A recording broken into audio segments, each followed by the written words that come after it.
क्या आप जानना चाहते हैं कि कुदरत ने जानदारों को कैसे तख्लीक किया? जानदार किन चीज़ों से बने हैं? एटॉमिक और सब एटॉमिक लेवल्स क्या होते हैं? मॉलिक्यूल्स क्या होते हैं? ऑर्गेनेलीज और सेल कैसे काम करता है? टिश्यूज़ कैसे बनते हैं? ऑर्गन और ऑर्गन सिस्टम्स कैसे डेवलप होते हैं? ऑर्गन सिस्टम्स मिलकर किस तरह से एक जानदार बना देते हैं?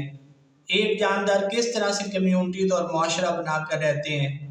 ये सब जानेंगे हम आज के इस लेक्चर में। 9th class biology, chapter number 1, lecture number 6, levels of organization, जानदारों की तंजीम के दर्जात। आज के इस लेक्चर में हम देखेंगे कि जानदार किस तरह से वजूद में आए, कौन कौन सी चीज़ें जानदारों में शामिल हैं, कैसे छोटी छोटी चीज़ें मिलकर एक बड़े जानदार को जन्म देती हैं। इसको मुख्तलिफ लेवल्स में तकसीम किया गया है। सबसे पहला लेवल एटॉमिक और सब एटॉमिक पार्टिकल्स का है। दूसरा लेवल मोलेकुलर लेवल है। तीसरा ऑर्गेनेली और सेल लेवल। चौथा टिश्यू लेवल। पांचवा ऑर्गन। छठा ऑर्गेनिज्म लेवल। सातवां population level.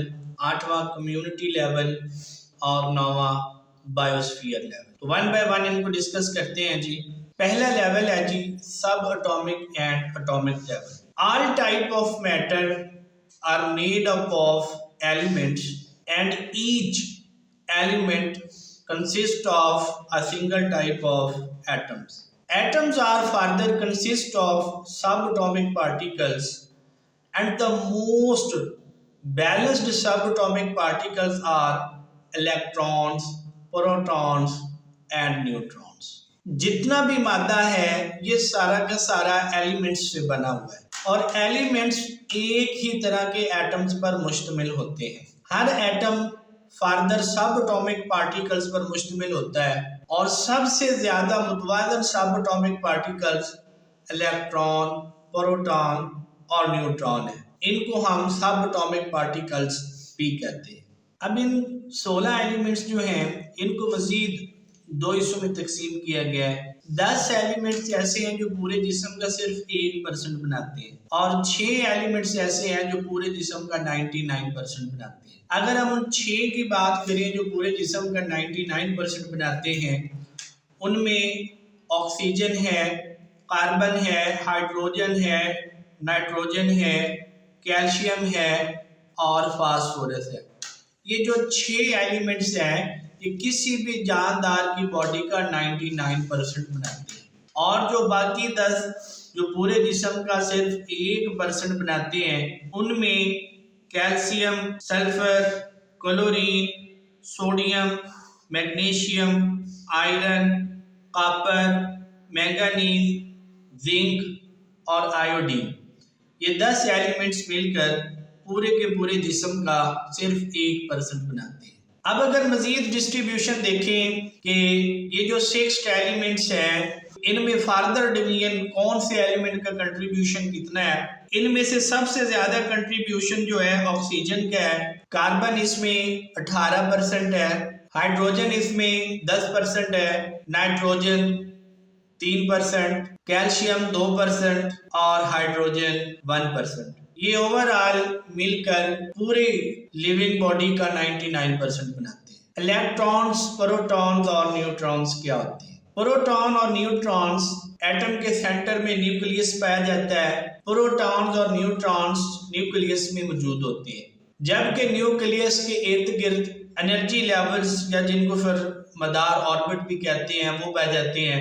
Electrons in orbits में गर्दिश करते हैं। इलेक्ट्रॉन्स के ऊपर नेगेटिव चार्ज होता है, प्रोटॉन्स के ऊपर पॉजिटिव चार्ज होता है और न्यूट्रॉन्स न्यूट्रल होते हैं, इन पर कोई चार्ज नहीं होता। सेकंड लेवल जो है ऑर्गेनाइजेशन का, दैट इज मोलेकुलर लेवल। अब जितने भी एलिमेंट्स हैं ये जानदारों के अंदर आज़ाद आना नहीं पाए जाते, बल्कि ये किसी बॉन्ड्स की सूरत में ये मॉलिक्यूल्स बाइंड होते हैं, जुड़े हुए होते हैं। In the living organisms these elements are not free but they are bounded or joined through ionic bonding or covalent bonding and they form a stable compound that is called a molecule or a biomolecule.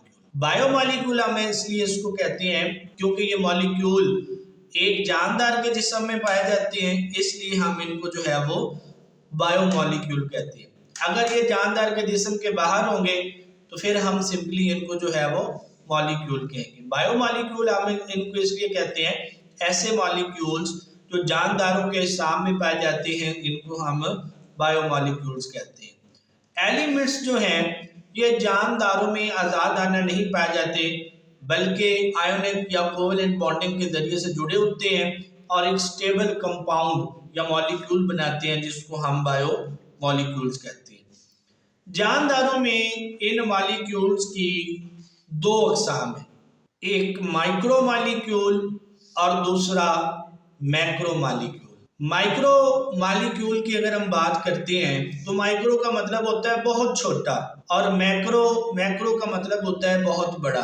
Micro molecules, the molecules having lower molecular weight are called as micro molecules. ऐसे molecules जिनका molecular weight कम होता है, इनको हम micro molecules कहते हैं। For example water, glucose etcetera. मिसाल के तौर पर पानी है, ग्लूकोज है, इनके मोलेकुलर वेट्स कम होते हैं, इसलिए हम इनको माइक्रो मॉलिक्यूल्स कहते हैं। Macro molecules, the molecules having higher molecular weights are called as macro molecules. ऐसे मॉलिक्यूल्स जिनके मोलेकुलर वेट ज़्यादा होते हैं, इनको हम मैक्रो मॉलिक्यूल्स कहते हैं। For example proteins, lipids etcetera. Molecule क्या होता है जी? मॉलिक्यूल किसी भी कंपाउंड यानी मुरक्कब का वो छोटे से छोटा हिस्सा है जिसमें उस कंपाउंड या मुरक्कब की तमाम तर खसूसियात, तमाम तर प्रॉपर्टीज जो हैं वो मौजूद होती हैं। तीसरा जो लेवल है ऑर्गेनेली एंड सेल लेवल।